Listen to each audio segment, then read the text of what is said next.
아멘. 할렐루야. 자, 우리 옆에 한번 인사 나누십시다. 사랑합니다. 축복합니다. 예, 지난주에 제가 여러분에게 예배를 드리면서 숙제를 하나 내드렸습니다. 그 숙제가 뭐냐면 오늘 예배 드릴 때는 어느 때보다도 더 일주일을 잘 거룩하게 구별되게 살아서 기쁨으로 예배 드리자라고 말씀을 드렸는데 숙제 잘 해갖고 오셨죠? 할렐루야. 구별되게 사셨죠? 숙제 다시 하세요. 예, 다음에 숙제 또 내릴 테니까 다음 주에 더 기쁨으로 예배 드리십시다. 예, 숙제 잘 해갖고 오세요. 그래서 기쁨으로 구별되게 하나님의 영광 드러내면서 살아가는 여러분 되길 바라고요. 그래서 다음 주에는 더 기쁨으로 예배 드릴 수 있길 바랍니다. 오늘은 절기상 성령 강림 주일입니다. 성령 강림절을 오순절이라고도 하는데 이날에 예수님께서 제자들에게 약속하셨던 성령, 그 성령이 사도행전에 보면 마가의 다락방에 임하게 되죠. 그리고 비로소 하나님이 계획하셨던 교회가 시작이 되게 됩니다. 예수님께서 제자들을 떠날 때가 가까이 되었을 때 제자들에게 예수님이 말씀하시는 것은 내가 아버지께로 가면 아버지께서 하나님께서 또 다른 보혜사 성령님을 보내주실 것인데 그 보혜사가 곧 성령이 하시는 일이 뭐냐 하면 너희들을 변호해 주실 것이다. 그리고 인도해 주실 것이다 라는 말씀을 하셨어요. 성령 강림 주일에 저와 여러분이 더욱더 성령의 이 인도하심을 받고 살아가는 삶이 되기를 바랍니다. 여러분 지금까지 살아오면서 굉장히 답답한 경우가 많이 있었을 것이라고 생각이 듭니다. 그 답답한 경우 중에서 어디로 가야 할지, 또 인생을 어떤 길로 나아가면서 살아야 할지 그것을 잘 알지 못할 때 사람들이 가장 또 답답해합니다. 우리 청소년 아이들을 보면 공부를 하는데 답답해하는 아이들이 많습니다. 공부를 못해서 답답해하는 것이 아니라 공부를 하기는 해도 자기가 커서 무엇을 해야 하는지, 내가 무엇을 위해서 이 공부를 하는지 모를 때 우리 아이들이 답답한 거예요. 그러나 목표를 정하게 되면, 비전을 갖게 되면 그 답답함이 사라지게 돼요. 왜냐하면 길을 찾았기 때문에 그렇습니다. 여러분 이것은 누구든지 마찬가지인 것 같아요. 어디로 가야 하는지, 어떤 일을 해야 하는지 모를 때는 거의 모든 사람들이 답답함을 느낄 수밖에 없습니다. 모든 사람들은 다 어떤 사람들이냐? 길을 찾고 있는 사람들이다라고 말을 해도 과언이 아닐 겁니다. 그래서 사람들은 책에서 길을 찾기도 하고요. 또 스승을 만나서 내가 길을 찾았다라고 말을 하기도 합니다. 삶을 어떻게 살아가야 하는 것인지 지금도 수많은 사람들이 고민하면서 길을 찾으면서 살아가고 있어요. 어르신들의 경험과 지혜를 들어야 하는 때도 있죠. 또 과거의 역사로부터 배우기도 해야 합니다. 그러함으로 우리가 나아가는 길을 더욱더 잘 찾을 수 있기 때문입니다. 길을 찾아가는 데 있어서 가장 찾기 힘든 사람이 있습니다. 그 사람은 어떤 사람이냐면 독불장군과 같은 사람이에요. 이러한 사람들은 다른 사람들의 인도를 잘 받아들이지 않습니다. 모든 사람에게는 여러분 기억해야 될 것이 있는데 가이드, 인도자가 있어야 하는 거예요. 이런 사람이 있다고 한번 생각해 보십시오. 한 번도 가보지 않은 길인데 외국 여행을 갔어요. 근데 내가 스스로 모든 것을 다 할 수 있어 하면서 여행을 다닌다면 그 사람은 10중 8구 여행을 망칠 수밖에 없습니다. 아까운 시간도 낭비하고 버리게 됩니다. 여행이라는 정해진 시간이 지나가면 비행기 타고 돌아와야 되잖아요. 그런데 그 헤매었던 시간들이 많은 이유가 뭡니까? 가이드가 없어서 그래요. 좋은 가이드 만나면 여행이 행복한 거 아니겠습니까? 자기 혼자 독불장구처럼 지냈던 그런 여행을 마치고 온 사람이 돌아와가지고는 이렇게 변명한다고 생각해 보십시오. 나는 그렇게 다니면서 남이 알지 못했던 건 내가 스스로 많이 깨달았어 라고 얘기한다면 그것은 어리석은 변명일 뿐입니다. 여러분 우리의 인생을 한번 생각해 보십시오. 출생을 하면서 인생이라는 여행이 시작이 됐어요. 그리고 이제 나이가 들고 몸이 세잔해지면서 언젠가는 죽음을 맞이하게 됩니다. 우리 하나님은 죽음이 끝이 아니라 천국이 있다는 것을 알게 해주셔서 우리가 천국의 믿음과 소망을 갖고 살아가고 있습니다만 우리가 살아가는 인생의 여정을, 지금 여정을 어떻게 살아가야 할까? 어떻게 살아가는 것이 정말 잘 사는 것일까? 고민해봐야 하는 문제입니다. 그래서 하나님은 우리를 인도하고 계시고 또 인도하시려고 하는 것입니다. 우리가 살아가고 있는 이 인생이 정말 더 좋은 인생이 되기를 원하고 복된 인생이 되기를 원하시기 때문에 하나님은 인도하시려고 하신다는 말씀이에요. 우리의 가이드가 되시려고 하시는 것입니다.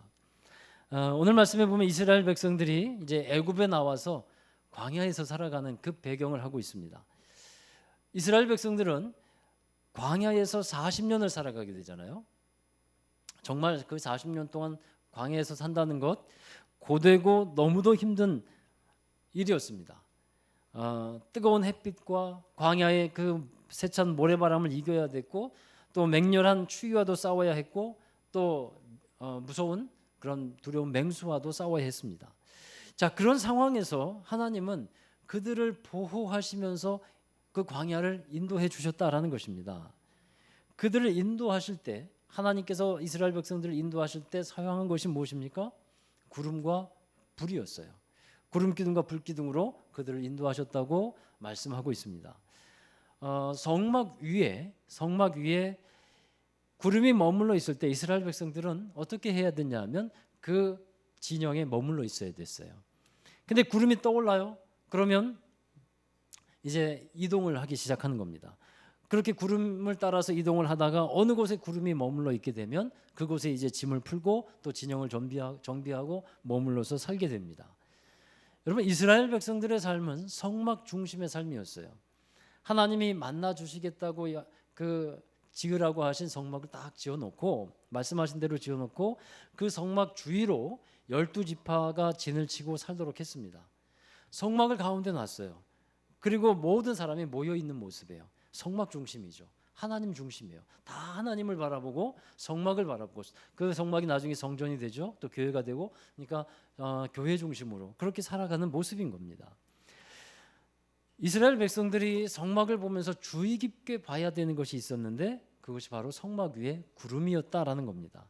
성막 위에 구름이 떠오르면 이제 다른 곳으로 이동하라는 신호였고 만일 성막 위에 구름이 머물러 있으면 이동하지 말고 머물러 지내라고 하는 사인이었는데 성막 위에 구름이 한 달 동안 머물러 있으면 어떻게 할까요? 이제 좀 이동하고 싶은데 한 달 동안 머물러 있으면 한 달 동안 그곳에 진을 치고 있는 거예요. 사는 것입니다. 만약에 구름이 1년 동안 1년 동안 떠나지 않는다? 그러면 1년 동안 그곳에서 함께 있는 것이었어요. 이 구름은 무엇을 뜻하냐면 하나님의 임재를 상징하는 것입니다. 하나님께서 그곳에 계시다는 것을 상징하는 하나의 사인이었어요. 자, 우리 하나님 말씀 한번 보실까요? 민수기 9장 22절부터 23절의 말씀 보겠습니다. 자, 함께 읽어보시죠. 이틀이든지 한 달이든지 1년이든지 구름이 성막 위에 머물러 있을 동안에는 이스라엘 자손이 진영에 머물고 행진하지 아니하다가 떠오르면 행진하였으니 곧 그들이 여호와의 명령을 따라 진을 치며 여호와의 명령을 따라 행진하고 또 모세를 통하여 이르신 여호와의 명령을 따라 여호와의 직임을 지켰더라. 아멘. 그러니까 구름을 통해 하나님의 임재를 상징하는 구름을 통해서 그들은 머물렀고 이동했다라는 것을 알 수 있는데 또 그뿐만이 아니었습니다. 눈으로 보는 것도 잘해야 됐지만 귀로 듣는 것도 잘 해야 됐어요. 민수기 10장 1절부터 보면 하나님은 은나팔 둘을 만들라고 그러십니다. 그리고 제사장이 그 나팔을 부는데 그 부는 방식에 따라서 나팔 소리에 따라서 모이기도 하고 행동하기도 하고 전쟁을 나가기도 하고 또 제사를 드리기도 합니다. 하나님은 나팔을 불게 하셨다는 거예요. 그리고 그 나팔 소리를 이스라엘 백성들은 들어야만 했습니다. 그러니까 하나님은 시각적으로 보여주셨고 또 인도하셨고 청각적으로 들려주시면서 인도하셨다 하는 것입니다. 여러분, 우리가 하나님의 인도하심을 따를 때에도 하나님이 하시는 일들을 잘 볼 수 있어야 합니다. 그리고 하나님이 하시는 말씀을 잘 들어야만 합니다. 그래야 제대로 따라갈 수 있는 것이거든요. 자, 그리고 나서 오늘 본문의 말씀으로 넘어가 보면 이제 모세가 호밥이라고 하는 사람에게 자신을 도와서 이스라엘 백성들이 가나안 땅으로 나아가는데 함께 동역해 달라 이렇게 부탁을 해요. 호밥이라는 사람이 누구인가 하면 호밥은 모세의 처남입니다. 모세의 처남. 이 말씀에 보면 10장 29절에 나오죠. 모세의 장인 르우엘의 아들 호밥이라고 되어 있습니다. 그러니까 모세의 장인의 또 다른 이름이 있는데 이드로라고 하는 이름이 있죠. 예, 그래서 호밥이 그 모세의 장인이다라고 하는 그 논란도 있어요. 그렇긴 하지만 이제 우리가 볼 때 모세의 처남이라고 보는 것이 맞습니다. 모세는 자기 처남에게 말하는 거예요. 모세의 아내가 시보라죠. 시보라의 동생이에요. 처남에게 말합니다. 여기 남아서 우리와 함께 동행하자. 그러면 하나님이 당신을 선대해 줄 것이고 복을 주실 것이다.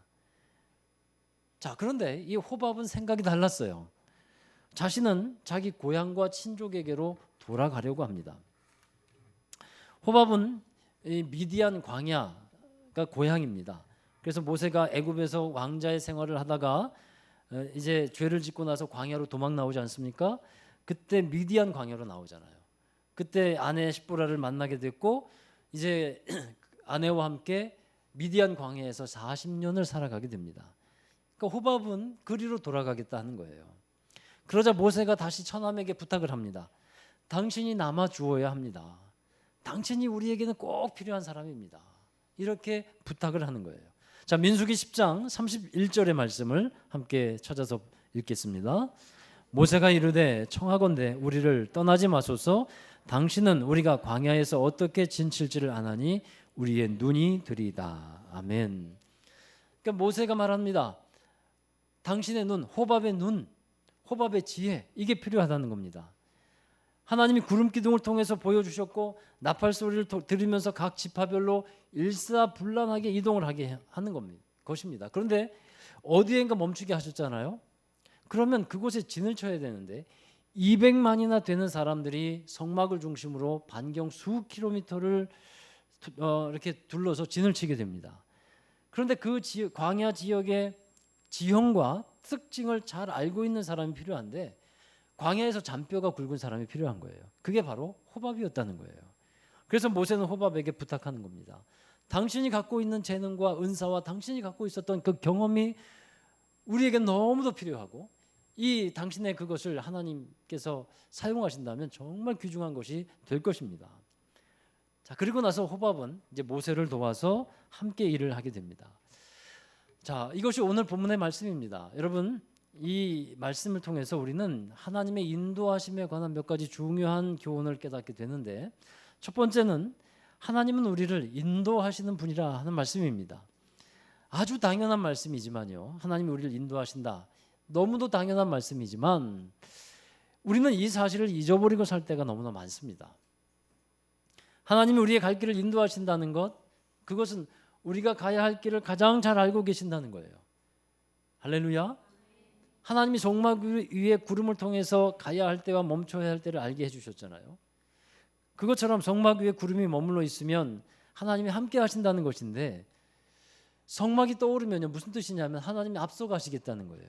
앞서 가셔서 길을 내시겠다. 대적이 있으면 그 대적을 물리쳐 놓으시겠다.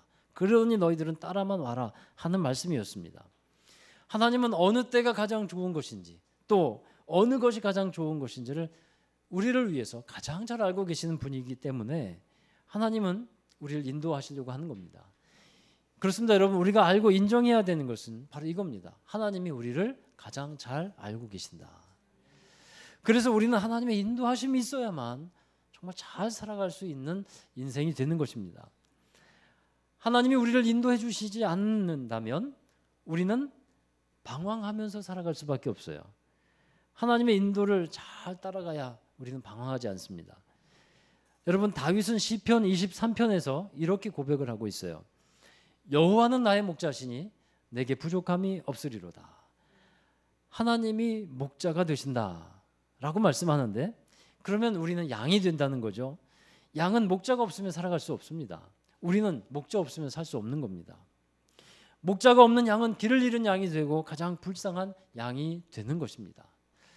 요한복음 10장에서도 예수님은 말씀합니다. 나는 선한 목자라. 내가 나의 양을 가장 잘 안다. 그리고 내 양은 나를 따른다. 그리고 예수님은 성령을 보내주셨어요. 그 성령을 다른 말로 예수의 영이라고 합니다. 그러니까 성령은 우리 안에서 우리를 인도해 주시는 역할을 하고 있어요. 하나님의 말씀, 예수님의 말씀을 생각나게 하십니다. 그 방향을 잃어버리지 않도록 나침반과 같이 우리가 나아가야 할 길을 성령께서는 알려주시고 지도해 주십니다. 세상으로 막 나아가려고 할 때, 육신의 정욕을 따라서 행하려고 할 때 성령은 우리에게 영의 생각을 주셔서 우리가 하나님이 원하시고 기뻐하신 일이 무엇인지를 분별하고 따라갈 수 있도록 이끌어 가시는 것입니다. 자, 여러분, 그런데 우리가 성령의 인도하심을 생각할 때 이런 의문이 들 때가 있어요. 어떤 사람을 보면 성령께서 그렇게 하라고 하셨고 인도하셨다고 하는데 정말 그게 맞는가? 그 사람이 성령의 인도함을 받고 살아가고 있다고 말은 하는데 그게 정말 맞는 것인가 하는 의문이 들 때가 있어요. 자기 생각에 심취해 있고 자기 욕심을 따르고 있고 더 심한 때는 사탄의 계략에 빠져 있는데도 불구하고 성령의 인도하심을 따라간다고 하면 여러분 어떻게 하시겠습니까? 정말 난감하지 않겠어요? 그래서 하나님은 우리에게 지침서 하나를 주셨어요. 그 지침서가 바로 이 성경입니다. 하나님의 인도하심을 성경을 통해서 분별하라는 거예요. 성령께서 인도하시는데 이 성경 말씀을 통해서 그 성령 인도하심을 잘 분별해 나가라 하는 것입니다. 성령께서는 우리를 인도하실 때 이 하나님의 말씀의 가르침을 벗어나게 하시지 않습니다. 여러분, 하나님의 뜻이 맞는가 분별할 때 하나님의 말씀으로 돌아가서 분별 잘 하시길 바랍니다. 그리고 나서 두 번째로는 우리는 하나님의 인도하심에 순종하려고 하는 결단을 해야 한다는 거예요. 하나님을 신뢰하고 하나님을 인정할 때, 하나님이 나의 목자가 되신다는 것을 인정할 때 그 다음 수순은 무엇이겠습니까? 잘 따라가는 거예요. 여러분, 사람들은 이렇게 인정을 합니다. 하나님 옳습니다. 나는 잘 모릅니다. 하나님의 말씀이 그러나 진리입니다. 하나님이 우리를 가장 잘 알고 계심을 저는 믿습니다. 그렇게 인정을 하고 말을 합니다. 그런데 여러분, 막상 하나님이 나를 따라와라 이렇게 말씀하시면 잠깐만요, 하나님. 아직 저는 준비가 잘 안 돼 있어요. 그러니까 따라오라는 거거든요. 준비 안 돼 있으니까. 근데 하나님, 저 준비도 안 돼 있어요. 그러니 따라가기 힘들어요. 하나님, 그건 제게 너무너무 무리한 요구입니다. 그걸 제가 어떻게 따라가요? 그렇게 말을 하고 있다는 거예요. 그러면서 따라가지를 않습니다. 하나님이 우리의 목자 되심을 인정하는데 따라가지를 않아요. 그것은 여러분 안 맞는 일이죠. 안 맞는 행동이죠. 그 인정하심이, 그러니까 하나님이 목자됨을 인정하심이 여러분의 스텝으로, 여러분의 발걸음으로 나타나게 되기를 바랍니다. 하나님의 말씀과 인도하심에 순종하는 것을 통해서 우리의 인생이 놀랍게 새롭게 될 수 있다는 거예요. 여러분, 아브라함을 한번 생각해 보십시오. 창세기 12장에서 하나님은 아브라함을 부릅니다. 하나님이 아브라함을 인도하시겠다고 말씀하셔요. 내가 너를 인도하는 땅으로 인도할 텐데 너는 내가 지시하는 땅으로 가라. 그때 아브라함의 결단이 있었잖아요. 순종이 있었잖아요. 이 순종과 결단은 대단한 것이었어요. 쉽지 않은 것이었어요. 왜냐하면 그 아브라함의 본토와 친척 아비 집을 떠나야 하는 것이었기 때문에 그렇습니다. 본토와 친척 아비 집은 아브라함이 떠나기에 쉽지 않은 겁니다. 너무도 익숙한 거예요. 또 편안함을 주는 거였어요. 그런데 그것을 떠나지 아니하면 하나님의 인도하심을 받을 수가 없었던 것이었어요. 하나님의 인도하심을 곳으로 나아가려면 반드시 자기가 붙잡고 있는 것을 놓아야만 했습니다. 그래서 아브라함은 결단하는 거예요. 그리고 하나님의 인도하심을 따라갑니다. 이것에 대해서 히브리서 11장에서는 아브라함의 믿음을 칭찬하면서 그가 갈 바를 알지 못하지만 하나님이 말씀하신 것을 따라갔다라고 기록하고 있습니다. 하나님을 신뢰했고 하나님을 순종했다라는 것입니다. 여러분, 그 순종이 아브라함의 인생을 바꿔놓은 겁니다. 그 결단이 하나님의 은혜와 축복을 경험하는 삶이 되게 하신 줄로 믿습니다. 그 룻기에 나오는 룻도 여러분 잘 아시잖아요. 룻은 다 망해버린 집안의 며느리였어요. 이제 소망이 없어요, 그 집안에. 그 시어머니가, 나오미가 너는 너 고향으로 가라, 너 집으로 돌아가라, 너 살 길 찾아라 했을 때 룻이 어떻게 결단합니까? 어머니의 하나님이 나의 하나님이 될 것이고 어머니의 백성이 나의 백성이 될 것입니다 하면서 곧 하나님을 따라갈 것을 그가 결단을 합니다. 죽어도 하나님을 따라가겠다는 거예요. 여러분 룻은 고향으로 가는 것이 편했을 수 있습니다. 그런데 하나님을 따라가겠다고 결단하는 겁니다. 그러면서 그의 인생은 180도 바뀌어지게 되는 거예요. 갈릴리 호수에서 고기를 잡고 있었던 제자들도 예수님의 부름과 인도하심 속에서 배와 그물과 부친을 버려두고 그리고 주님을 따라가지 않습니까? 그러할 때 그들의 삶이 바뀌어지는 것입니다. 여러분 오늘 본문에 나온 말씀에도 보십시오. 모세는 자기 처남 호밥에게 이것을 말씀하는 거예요. 당신이 고향으로 가겠다고 하지만 거기는 하나님이 함께하는 곳이 아니지 않느냐. 우리와 동행하자. 하나님이 우리에게 복을 주실 것인데 그 복을 당신도 함께 받을 수 있게 될 것이다. 그렇게 부르시는 것입니다. 이에 호밥이 모세의 말에 결단을 하고 하나님과 함께 있게 되는 것이죠. 여러분 내가 익숙한 것, 내가 좋아하는 것, 내가 편안하게 하는 것, 느끼는 것 여기서만 눌려 있지 마십시오. 그러면 하나님이 이끄시는 대로 나아가기가 힘들어요. 내가 내 좋은 곳으로 살아가는 것은 편안합니다. 그런데 하나님 안에서 살아가는 것은 불편하게 느껴질 수가 있어요. 그러나 기억하십시오. 하나님을 떠나지 않고 하나님 안에서 살아가는 것이 가장 큰 축복이고 변화된 삶을 살아가는 원동력이 된다는 사실을 꼭 기억하시기 바랍니다. 저는 여러 사람들을 볼 때에 참으로 안타까운 사람들이 있습니다. 어떤 사람은 하나님 안에 주님 안에 머물러 있으면 되는데 그렇게 살기로 결단하고 그냥 머물러 있으면 되는데 자꾸 하나님 품을 떠나가는 거예요. 자꾸 하나님을 품을 벗어나려고만 하는 거예요. 제가 알고 있는 하나님, 제가 경험한 하나님은 우리를 치유하시고 회복하시고 다시 좋은 것으로 변화시키고 좋은 열매를 맺게 하시는 하나님이십니다. 여러분이 경험하시는 하나님도 그러한 하나님이라고 저는 믿습니다.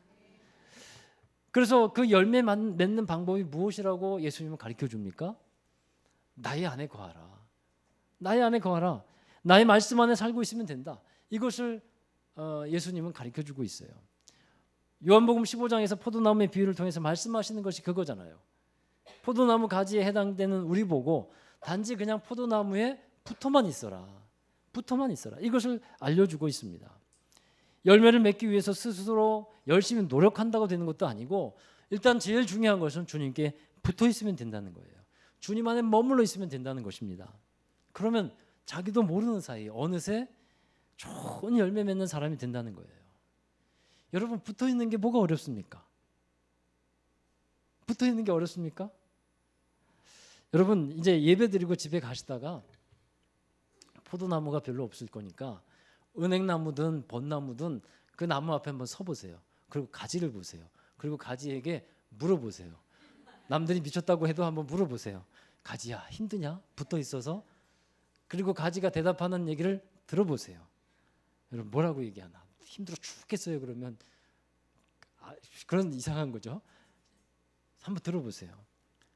절대 힘들지 않죠. 근데 여러분 참 이상하게도 우리가 하나님에게 붙어 있는 것 이거 절대 어려운 일 아니거든요. 그런데 사람은 그게 어렵다는 거예요. 그걸 어렵게 생각하는 거예요. 하나님 안에서 살아가는 것, 하나님에 붙어서 살아가는 것 당연한 일이고 가장 좋은 것인데 가장 자꾸만 떨어져서 살아가고 하는 게 문제예요. 근데 그렇게 해서는 참된 행복을 우리가 찾을 수 없게 된다는 겁니다. 여러분 붙어 있으려고 하는 결단, 어떠한 일이 있어도 하나님 안에 있겠다고 하는 순종, 이것을 행하시는 여러분 되기 바랍니다.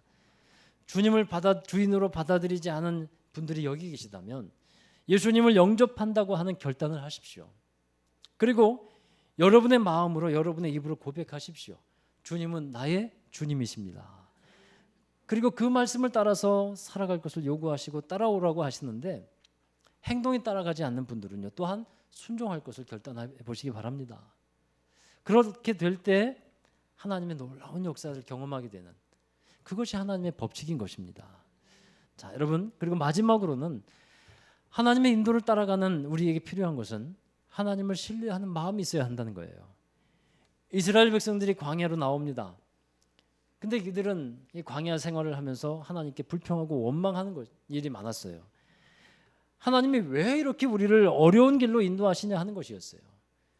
먹을 것도 주셨지만 매일매일 만나를 먹었지만 고기 먹고 싶어요. 맨날 이 먹는 게 이게 뭐예요 하면서 불평합니다. 그리고 하나님이 인도하신 이 여기보다도 우리가 옛날에 살았던 저 세상 애굽이 더 좋아요 하면서 불평을 합니다.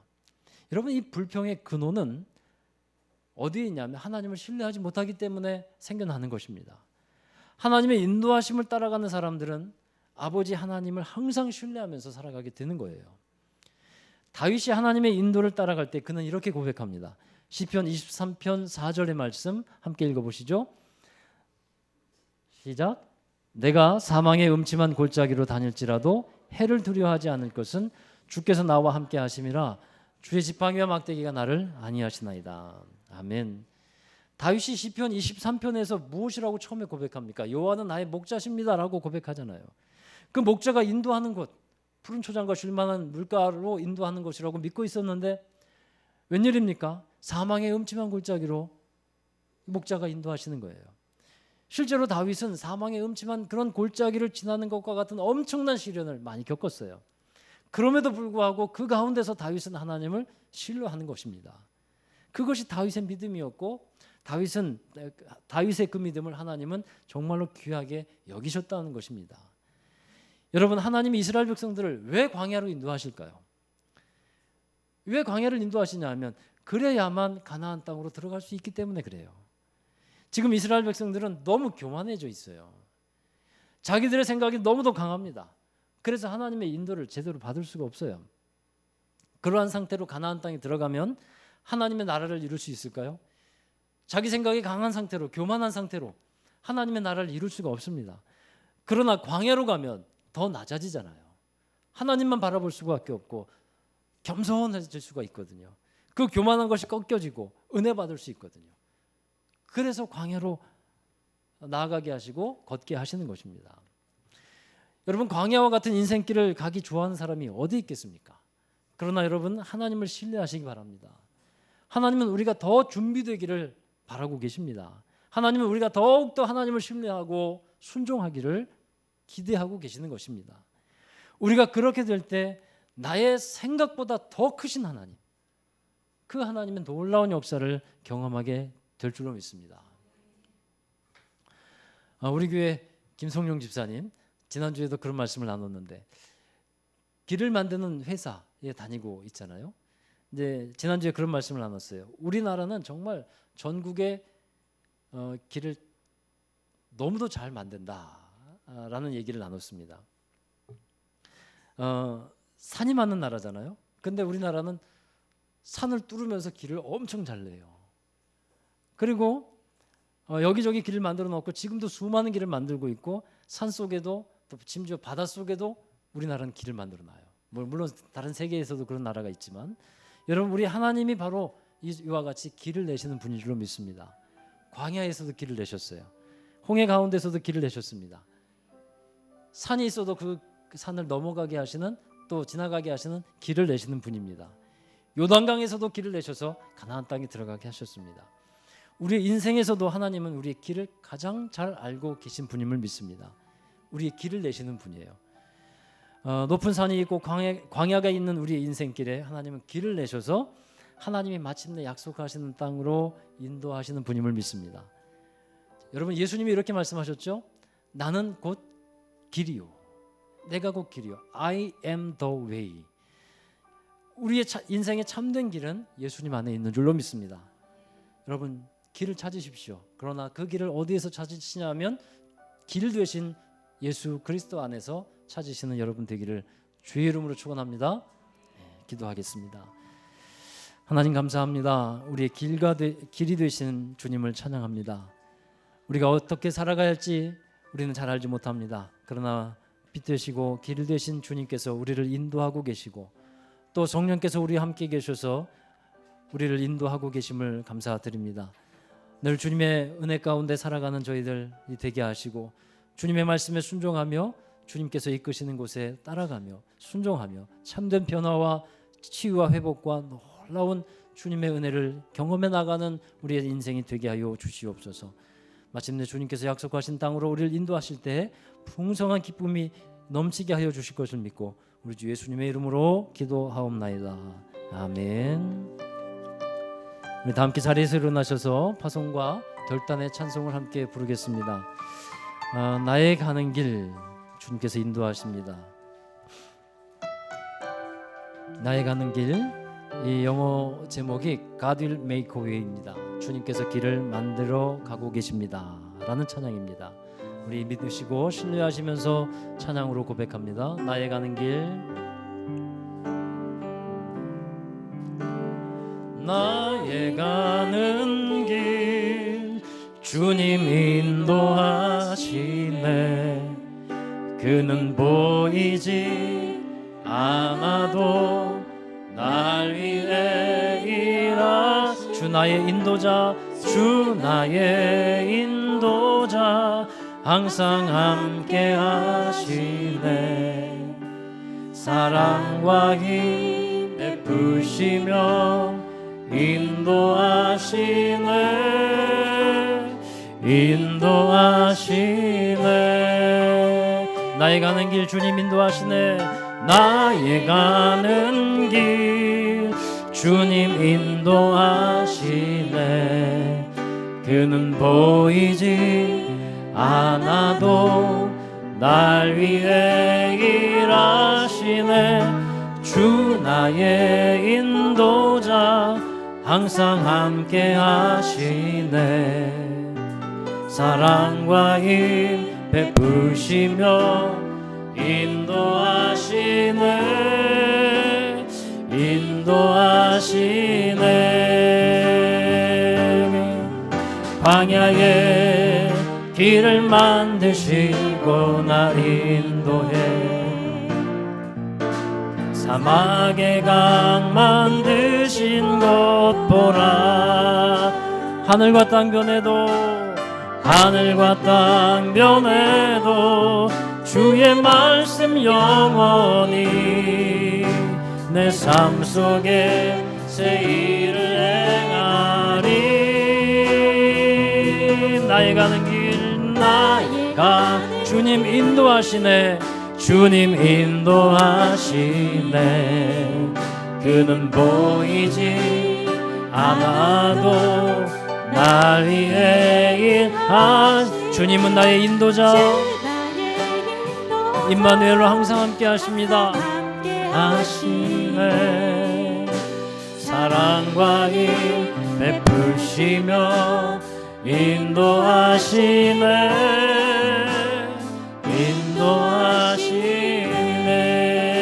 인도하시네. 자, 우리 함께 기도하십시다. 여러분, 주님께서 우리를 인도하기를 원하시고 지금도 우리 곁에서 인도하고 계십니다.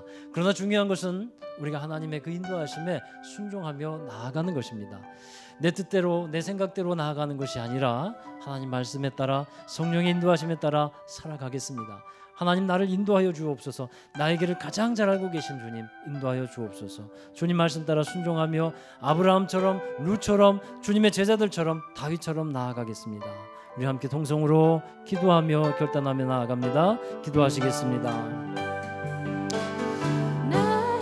거룩하신 우리 아버지 하나님, 우리의 길을 잘 알고 계시고 우리 인생을 알고 계신 주님께 감사드립니다. 우리가 나아가야 할 길을, 우리가 어떻게 가야 살아야 할지를 잘 알지 못할 때 주님께서 말씀으로 깨닫게 하시고 성령으로 지도해 주시고 인도해 주심을 믿습니다.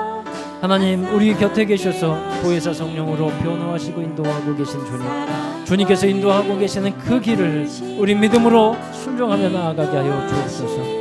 내가 익숙하게 여기는 것, 그것을 내려놓고 나아가기를 원합니다. 내가 주인 되어 삼았던 것 내려놓고 주님 따라가기를 원합니다. 하나님, 정말 저희들의 삶이 주님께서 인도하시는 복된 삶이 되기를 원합니다. 주님과 동행하게 하여 주시고 주님 말씀 안에 머물게 하여 주시옵시고 주님 안에 거하는 믿음의 사람들 되게 하여 주시옵소서. 그리하여 참으로 주님께서 기뻐하시는 열매들로 하나님 영광 되게 하여 주시고 우리의 인생이 참으로 복된 인생 되기를 원합니다. 목자 없는 양처럼 길을 헤매는 자들 되지 않게 하여 주시옵소서. 우리 참된 목자가 되시는 주님 따라 살게 하여 주셔서 광야에서도 길을 내시고 하나님 강물에서도 길을 내어주시는 그 주님을 바라보며 우리가 주님을 따라가는 믿음의 삶을 살게 하여 주옵소서. 우리 삶이 새로워지기를 원합니다. 우리 삶이 회복되어지기를 원합니다. 우리 삶이 더욱더 치유되며 놀라운 주님의 영광에 한 함께 하기를 원합니다. 주님 인도하여 주시옵소서. 주님 따라가겠사오니 우리를 인도하여 주시옵소서. 지금도 우리를 붙잡아 주시고 따라오라고 말씀하신 주님 순종하며 나아가겠사오니 주님 더욱더 우리를 이끌어 주시옵소서. 우리를 새롭게 하여 주옵소서. 사랑의 하나님, 주님의 말씀보다 주님의 뜻보다 성령보다 앞서지 않게 하여 주시고 언제나 주님만 따라가는 우리의 삶이 되게 하여 주옵소서. 우리가 보기에는 필경 우리가 나아가는 길이 옳은 길같이 보여지지만 그러나 하나님 보시는 길은 다른 것임을 믿습니다. 우리의 생각과 다른 하나님의 생각이 있음을 믿습니다. 그러므로 우리는 주님의 인도하심을 따라 주님의 말씀을 따라 나아가는 것이 참으로 행복된 길이요 주님의 은혜를 누리는 길이요 주님께서 인도하시는 좋은 길임을 믿습니다. 우리가 이 시간의 말씀을 통해서 우리의 인생이 또한 새로워지기를 원하는 소원을 가지고 기도하는데 하나님 우리가 붙잡고 있는 내가 주인 되어 삼고 살아가고 있던 것 이 시간에 내려놓고 정말 주님께서 인도하시는 길을 따라 나가는 모든 믿음의 사람들 순종의 사람들 되게 하여 주옵소서. 주님께 붙어있는 것 그것만 하라고 말씀하셨는데 하나님 정말 우리가 그 붙어있는 것이 그렇게 어렵습니까? 주님께 있기로 하는 주님 말씀 안에 거하기로 하는 그 결단을 이 시간 내리게 하여 주시고 오직 주님만이 우리의 길 되심을 인정하며 주님만 따라 나가는 모든 성도들이 되게 하여 주시옵소서.